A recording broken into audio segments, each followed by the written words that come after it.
இயேசு கிறிஸ்துவின் இன்ப இனிய நாமத்தில் வாழ்த்துகிறோம்.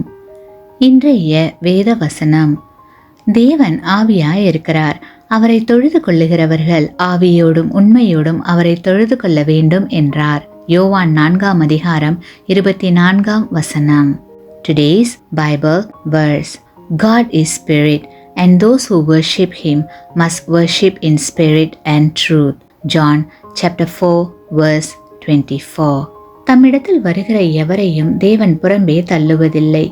சமாரியா நாட்டிலே பெண் ஒருத்தி இருந்தாள். மற்றவர்களால் ஒதுக்கப்பட்டவள். அவளுடைய வாழ்க்கை அப்படி இருந்தது.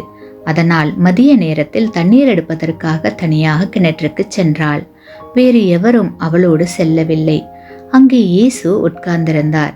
ஒவ்வொரு நாளும் தான் செய்கிற காரியங்கள் அனைத்தையும் தேவனுடைய திட்டப்படி செய்தவர் இயேசு.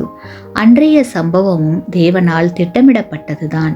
அவள் தன்னுடைய வாழ்க்கையில் மோசமானவளாக இருந்த போதிலும் தேவனை தேடக்கூடிய மனது அவளுக்கு இருந்திருக்கிறது.